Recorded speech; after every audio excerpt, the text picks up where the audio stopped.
Assalamualaikum warahmatullahi wabarakatuh.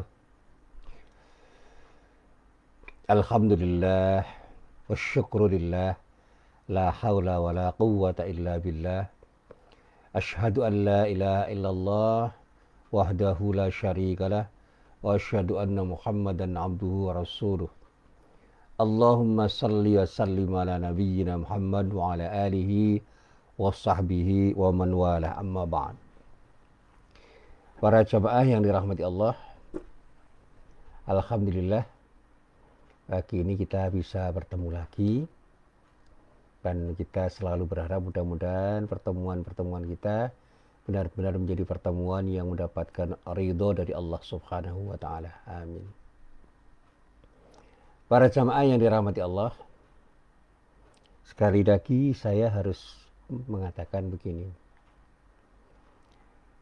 Ketidaktenangan kita di dalam menghadapi ujian hidup itu akan mengakibatkan kita menjadi resah, gelisah, dan hati kita itu menjadi tersakiti sebagai akibat dari sikap kita terhadap kenyataan yang harus kita hadapi. Selalu saya katakan begini, tidak semua api yang panas itu akan memberikan dampak negatif pada semua hal. Bahkan api itu bisa memberi manfaat pada siapapun dan apapun ketika digunakan dengan tepat. Api bisa memanaskan sesuatu tanpa menyakiti. Ketika kita menanak nasi, ketika kita memasak air, ketika kita memanaskan sesuatu, api itu menjadi sesuatu yang memberi manfaat. Tetapi sifat panas api itu tidak pernah berubah. Karena ini metafor yang paling mudah. Termasuk di dalamnya, pahit getirnya kehidupan itu bukan terletak pada kenyataan yang ada, tetapi terletak pada sikap kita terhadap kenyataan yang kita hadapi. Saya berani mengatakan begini, setiap orang itu pasti pernah mendapatkan masalah. Ada yang kecil, ada yang besar. Tetapi kecil dan besar itu hanyalah sebuah kenyataan yang ketika kita hadapi dengan cara yang benar, itu akan mendatangkan kemanfaatan. Bahkan permasalahan yang besar itu akan bisa memberikan pelajaran yang berharga bagi diri kita. Karena pada saat kita menghadapi masalah-masalah yang kecil, kita tidak lagi kaget, tidak lagi gugup, karena kita pernah menghadapi masalah yang besar. Ada seorang olahragawan, seorang lifter yang terbiasa mengangkat barbel yang berat. Begitu dia diminta untuk mengangkat barbel yang ringan, dia sambil tersenyum mengangkatnya. Karena apa? Apa yang diangkat itu adalah sesuatu yang sangat ringan. Jadi ini sebuah metafor. Kalau kita itu sudah terbiasa menyelesaikan persoalan yang berat, maka persoalan-persoalan yang kita hadapi itu menjadi ringan untuk kita hadapi. Nah, ini ada cucu saya yang mau ikut pengajian. Nah, jadi sekali lagi, mari kita mencoba untuk menghadapi masalah ini dengan tidak merasa mendapatkan sesuatu yang berat. Hadapilah semua dengan tenang. Iya, ini cucu saya ini. Ya. Saya selalu mengatakan begini, apapun yang kita hadapi itu akan menjadi sesuatu yang memberi manfaat ketika kita hadapi dengan tenang, dengan sikap bijak. Dan inilah yang selalu saya sampaikan dalam beberapa kesempatan. Dan inilah yang selalu saya katakan, saya pun juga pernah menghadapi masalah yang sama. Nah, para jamaah yang dirahmati Allah,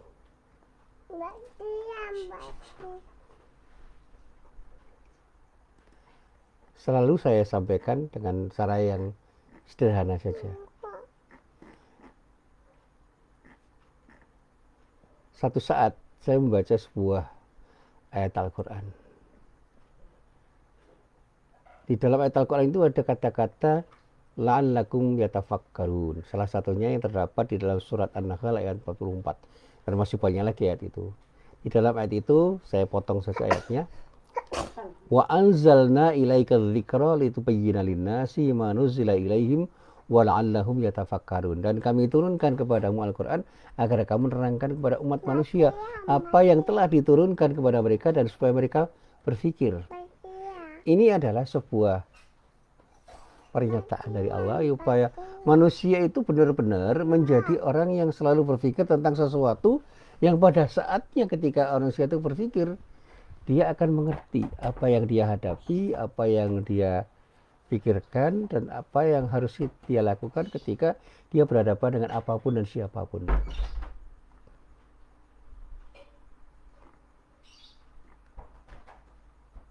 Di balik realitas yang kita hadapi, itu ada sesuatu yang bisa kita jadikan sebagai pelajaran kalau kita mau mengambil pelajaran. Tetapi di balik realitas itu ada sesuatu yang bisa memberikan dampak negatif ketika kita tidak bisa mengambil pelajaran dari realitas kita, bahkan kita terbawa oleh realitas itu, padahal realitas itu benar-benar membawa kita ke arah sesuatu yang tidak baik. Ibaratnya orang yang berada di sungai yang alirannya sangat deras, ketika dia itu tidak bisa berjalan di sungai atau melakukan tindakan untuk berenang di sungai itu dengan baik, maka dia akan terbawa arus. Tetapi bagi orang yang mengerti bagaimana menyiasati derasnya aliran sungai itu, dia bisa menyeberang dengan baik dengan cara apapun. Saya pernah menyeberang Sungai Progo itu dengan bambu dan juga dengan tali. Dan kedua-duanya saya gunakan untuk menyeberang dengan miring. Saya tidak melawan arus, tapi saya ikuti sedikit arus itu, kemudian saya mencoba untuk berjalan miring. Ternyata sambil saya mengikuti sedikit arus sungai itu, saya bisa ke seberang dengan selamat dan tidak terlalu lelah. Sementara teman saya yang ikut arus itu terbawa arus, dan teman saya yang melawan arus kelelahan. Dan bahkan yang berjalan lurus itu lelah juga karena apa? Dia harus menahan terlalu berat arus sungai yang begitu deras. Nah, saya berjalan miring menuju arus di mana aliran sungai itu mengalir. Nah, di dalam hidup juga begitu. Saya tidak ingin menentang arus sebegitu rupa, tetapi saya mencoba untuk mengerti arus kehidupan itu tanpa harus terbawa arus kehidupan itu dengan serta-merta, karena saya punya prinsip. Ada hal-hal yang bisa saya ikuti, tetapi ada hal-hal yang tidak boleh saya ikuti.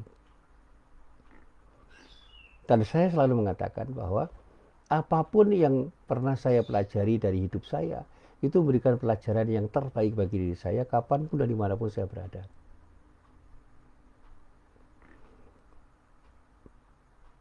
Satu saat saya membaca sebuah hadis tentang peristiwa-peristiwa yang pada saatnya oleh Rasulullah itu disebut sebagai sebuah peristiwa yang bisa mengakibatkan bencana. Rasulullah mengatakan di dalam sebuah hadis yang diriwayatkan oleh beberapa ulama dari sahabat Abdullah bin Umar radhiyallahu anhu, beliau mengatakan begini, laknatullah 'alal rashi wal murtashi. Allah itu melaknat orang yang menyuap dan disuap. Nah, ternyata hadis ini itu disampaikan Rasulullah karena apa? Tindakan suap menyuap yang sekarang juga terjadi, antara lain dengan money politik, itu waktu itu sudah terjadi dalam berbagai bentuknya yang mungkin tidak persis sama dengan apa yang dilakukan orang pada sekarang. Tapi substansinya ketika suap menyuap itu terjadi, bisa jadi banyak hal yang kemudian tergerus. Minimal kita melihat bahwa ada beberapa hak orang itu yang tidak bisa diberikan kepada orang yang berhak, dan ada orang yang sesungguhnya tidak berhak menjadi mendapatkan hak itu karena ada perilaku-perilaku yang menyimpang karena suap menyuap yang dilakukan oleh banyak orang.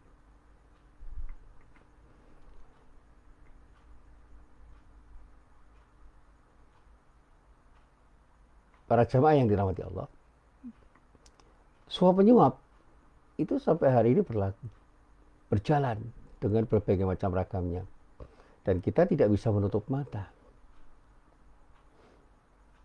Dalam pemilihan kepala daerah misalnya, bahkan kepala desa pun rentan adanya suap penyuap itu. Tanpa kita menuduh siapa dan di mana, peluang itu tetap ada. Dan hal itu hanya bisa kita hindari ketika kita menyikapi perilaku itu dengan sikap yang bijak. Kita yang mau menjadi pemimpin silakan, itu hak kita, tetapi jangan menyuap.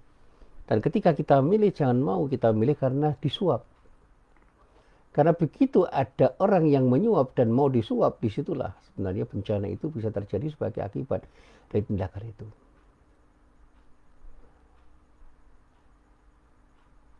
Dan pada saatnya ketika suap penyuap itu terjadi sebegitu rupa, maka berkah dari Allah itu akan hilang. Karena apa? Apa yang kita lakukan itu tidak akan mendapatkan ridho dari Allah Subhanahu wa Ta'ala. Sekali lagi, apa yang pernah saya ungkapkan dulu ketika saya membacakan ayat Al-Quran pada surat Al-A'raf ayat 96, yang di dalam ayat itu Allah berfirman, walau anna ahlal qura amanu wattaqau la fatahna alaihim barakatim minas sama'i wal ard walakin kadzabu fa akhadnahum bima kanu yaksibun. Jikalau sekiranya penduduk-penduduk negeri beriman dan bertakwa, pastilah kami limpahkan kepada mereka berkah dari langit dan bumi. Tetapi mereka mendustakan ayat-ayat itu, maka kami siksa mereka disebabkan perbuatannya. Nah, kita itu mendapatkan azab Allah disebabkan oleh tindakan kita sendiri karena kita tidak taat pada Allah. Salah satu ketidaktaatan kita pada Allah ya ketika kita melakukan tindakan suap penyuap yang sampai hari ini itu bisa kita saksikan dengan mata kepala. Islam sebagai agama yang mengajarkan bagaimana orang itu membangun kedamaian, ketentraman, harmoni dalam kehidupan. Itu mengajarkan bagaimana tindakan itu harus diatur sedemikian rupa untuk kemudian tidak memberikan dampak negatif bagi siapapun, baik yang melakukan ataupun siapapun yang terlibat dalam tindakan itu. Negeri ini misalnya, ambil saja contoh yang paling konkret Indonesia, itu tidak akan bisa tegak sebagai negeri yang aman, damai, sentosa ketika masyarakatnya, rakyatnya itu tidak mau melakukan tindakan-tindakan yang selaras dengan aturan-aturan Allah. Karena Allah yang menciptakan kita semua dan alam ini. Dan kalau kita tidak mau menuruti aturan-aturan Allah, jangan pernah kita menyesal kalau kita pada saatnya justru akan menjadi orang yang mendapatkan dampak negatif dari perilaku kita. Sekarang ini mencari orang jujur saja kan susahnya bukan main. Mencari intelektual yang berintegritas sulitnya bukan main. Karena apa? Hampir kita saksikan di beberapa belahan bumi ini, termasuk di negeri kita, kaum intelektual yang rela untuk, maaf saya katakan dengan bahasa yang agak sedikit vulgar, mengorbankan integritasnya untuk sekedar untuk mendapatkan jabatan dan uang.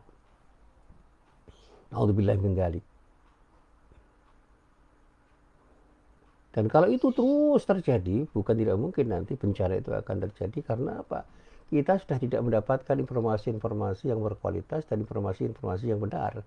Yang benar menjadi salah, yang salah menjadi benar karena informasi-informasi yang bias. Karena ada kepentingan-kepentingan yang membuat para intelektual itu sudah tidak bisa mengatakan sesuatu yang benar itu benar dan sesuatu yang salah. Dan apalagi maaf, kalau ini terjadi pada ulama yang kita sebut sebagai ulama yang pada akhirnya tidak jujur. Naudzubillah min dzalik, jangan sampai ada. Tapi saya mengandaikan ada kata ada ulama yang tidak jujur dan kemudian mengorbankan keulamanya hanya untuk sebuah jabatan dan uang. Naudzubillah min dzalik. Ini akan menghancurkan banyak orang.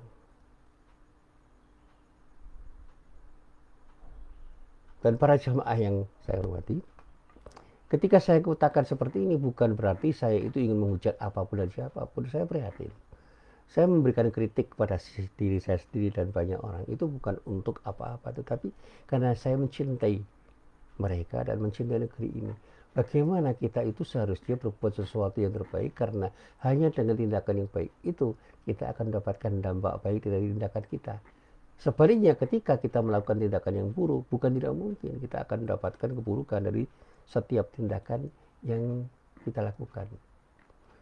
Akhir-akhirnya ini bahkan saya selalu mengatakan kepada para jamaah, di tengah masyarakat kita didengar ya ada upaya sistematik yang sangat perlu kita perhatikan. Ukhuwah Islamiyah itu menjadi sesuatu yang sangat memprihatinkan karena apa? Di antara umat Islam saja itu sudah mau diadu domba. Dan adu domba itu dilakukan oleh pihak-pihak yang tidak bertanggung jawab.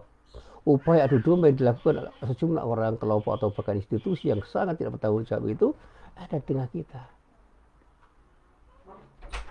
Saya masih ingat sebuah hadis yang dulu pernah saya sampaikan, yaitu sebuah hadis yang diriwayatkan oleh Imam Bukhari dan Imam Muslim dari sahabat Ibnu Abbas. Dinyatakan oleh Abdullah bin Abbas, marra Rasulullah sallallahu alaihi wasallam ala qabraini faqala ama innahuma la yu'adzabani wa ma yu'adzabani fi kabirin ama aduma fakana yamsi bin namimah. Rasulullah, itu kata Ibnu Abbas, itu pernah melewati dua kuburan. Beliau bersabda, ketahuilah sesungguhnya dua mayat yang ada di kuburan ini sedang disiksa, dan mereka berdua disiksa bukan karena melakukan dosa besar. Salah seorang di antara mereka bahkan disiksa hanya karena suka mengadu domba. Nah, karena adu domba mereka mendapatkan azab dari Allah. Nah, sekarang ini orang banyak melakukan tindakan itu. Nah, pada pengajian kali ini saya mencoba untuk memberikan nasihat pada diri saya sendiri dan kepada para jamaah. Mari kita hindari hal yang seperti itu. Kalau tadi saya katakan hindari perbuatan yang tidak baik dengan menyuap dan disuap, kita juga jangan sampai terjebak dalam adu domba dan tidak adu domba. Jangan pernah mau kita adu domba. Karena adu domba yang seperti apapun itu akan melahirkan keburukan. Dan bahkan dalam proxy war yang sekarang ini terjadi, umat Islam itu menjadi korban karena apa? Mereka dengan sangat mudah diadu domba hanya karena iming-iming, karena janji-janji berupa apapun termasuk jabatan dan uang. Ini cerita-cerita dari banyak orang dan saya berharap mudah-mudahan itu tidak terjadi, karena betapapun kalau itu terjadi, wah ini bencana bagi kita semua. Ada orang Islam dengan orang Islam diadu domba dan kemudian saling melaporkan pada saatnya. Ada umat Islam yang mencelakakan umat Islam yang lain. Ada orang Islam yang mau mencelakakan orang Islam yang lain, tidak saling melindungi, padahal orang Islam yang betul-betul beriman kepada Allah itu sesungguhnya menjadi bersaudara karena imannya.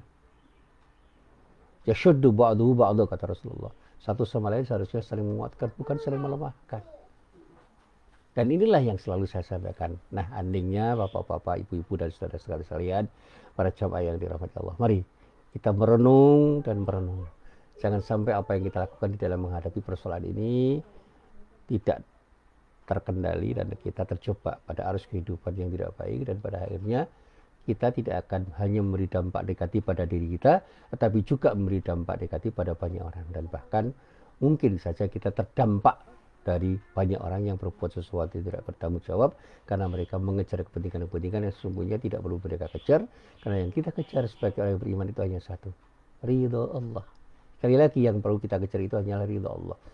Dengan ridha Allah, apapun yang kita kerjakan insya Allah akan mendapatkan kemudahan, karena Allah menjamin akan memberikan kemudahan kepada orang-orang yang beriman, yang betul-betul imannya itu tumbuh menjadi amal soleh, dan amal soleh yang kita kerjakan itu mudah-mudahan menjadi bagian dari ketakwaan kita kepada Allah, dan dengan ketakwaan kepada Allah kita akan mendapatkan solusi atas semua masalah yang kita hadapi dan mendapatkan rezeki yang betul-betul hadir dari Allah meskipun kita sendiri kadang-kadang tidak menyangkanya.